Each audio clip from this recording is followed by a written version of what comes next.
Good morning class civil third year. आज हम RBT अपना जो हमारा रेलवे ब्रिज टनल है उसमें हम नया टॉपिक पढ़ेंगे जो है स्लीपर। तो स्लीपर बेसिकली आप लोगों ने रेल मार्ग सभी ने देखा होगा। तो स्लीपर क्या होता है? स्लीपर एक ऐसा रेल मार्ग के दोनों समांतर रेलों को आधार प्रदान करने के लिए, मतलब कि आपकी कोई ट्रेन जिस पर चलती है उसके आपने देखा होगा नीचे दो वो होती हैं, रेल्स होती हैं, और उनके रेल मार्ग के बीच में कुछ उन दोनों को स्थिरता देने के लिए बीच में क्या लगाया जाता है, एक अवयव लगाया जाता है जो इन दोनों को के बीच में बराबर दूरी प्रदान करती है। ठीक है, तो उन्हें क्या कहा जाता है? स्लीपर कहा जाता है। इनका प्रयोग करने से दोनों पटरियों के बीच अंतराल भी सही रहता है और इनके द्वारा आ रहा भार समान रूप से नीचे की मतलब ज़मीन में वो ट्रांसफ़र हो जाता है।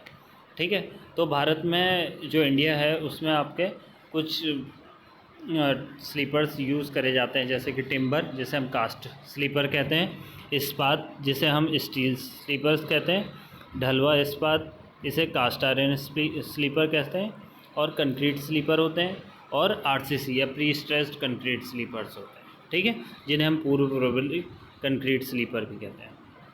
तो अब ये हो गया। इसके बाद अब फंक्शंस आप लोगों को पता ही है कि फंक्शंस क्या होते हैं। स्लीपर क्या करते हैं? एक तो जो दो ट्रेन हैं उसके बीच में, मतलब दो पटरी आपने देखी होगी, पटरी के बीच में जो आपस में परपेंडिकुलर डायरेक्शन में होते हैं, जो लंबवत डायरेक्शन में होते हैं, वो उनको हम स्लीपर कहते हैं। ठीक है, तो वो एक तो उचित दूरी बनाए रखती हैं और एक तो उसको समतल और क्या बनाए रखती हैं, स्ट्रॉन्ग, ज़्यादा दृढ़ आधार प्रदान करती हैं। ठीक है, तो और इसमें जितना भी ट्रेनों से जितना भी भार आता है उसे ये नीचे ट्रांसफ़र कर देती हैं, किसमें? ब्लास्ट में या गिट्टी में। ठीक है, निर्माण तल पे ट्रांसफ़र करते हैं। और पटरी तथा गिट्टी के मध्य इलास्टिक मीडियम के रूप में कार्य करता है। इलास्टिसिटी बने रहती है, जिससे कि प्लास्टिक ना होकर इलास्टिसिटी बने रहती है, तो उससे एक अच्छा वो हो जाता है कि कार्य करता है, मतलब जल्दी नहीं टूटेगा।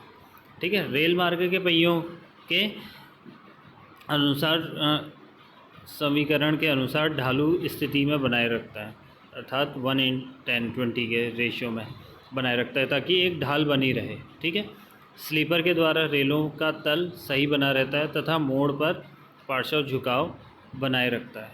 इसके बाद एक तल सही बनाए रखता है जिससे झुकाव भी बना रहता है।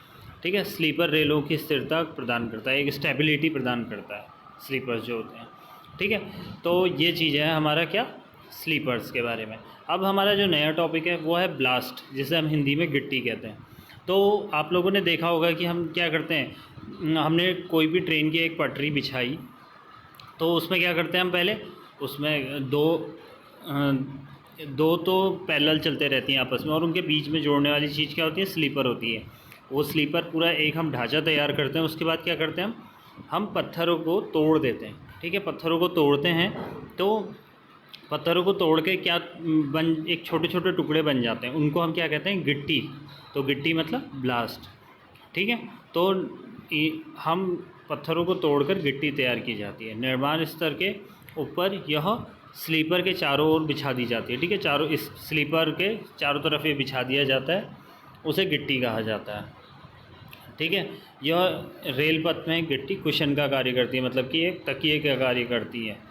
ठीक है, तो तथा रेलों के ऊपर आने वाले भार को नीचे सब ग्रेड में, मतलब कि जितना भी रेल से भार आपका किस में आ रहा है, स्लीपर में आ रहा है, स्लीपर से ये भार क्या करती है, नीचे सब ग्रेड में डाल देती है, जिसे हम कहते हैं अधः स्तर पे ट्रांसफ़र कर देती है। ठीक है, तो ये है आपका गिट्टी का रोल, मतलब ब्लास्ट का टैग। अब हमारे पास ये हमारी स्लीपर्स की डेफिनेशंस आ गई और ब्लास्ट की डेफिनेशन आ गई। ये हमारा डायग्राम आ गया ब्लास्ट का, किस तरीके से क्या होता है ब्लास्ट, रेल्स किसे कहा जाता है और स्लीपर्स किसे कहा जाता है, पूरी चीज़ इसमें दिखा रखी है। सब ग्रेड किसे कहा जाता है। ठीक है, अब हमारा जो नया टॉपिक है वो है रेल फास्टनिंग एंड फिक्सचर्स।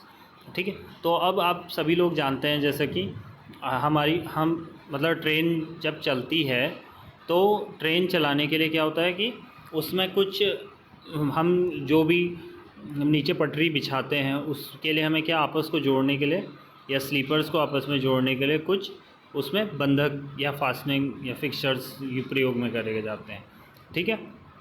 तथा जिससे वो ताकि क्या बना ले, एक मजबूत जोड़ बना ले, ठीक है।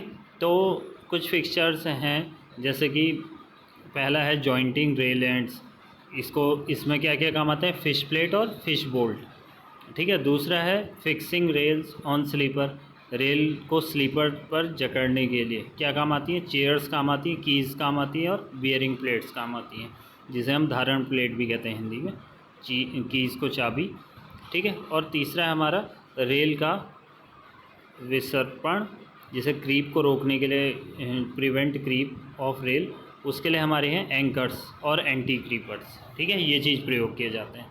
अब जो हमारा नेक्स्ट है वह है गेज। गेज किसे कहा जाता है, ठीक है।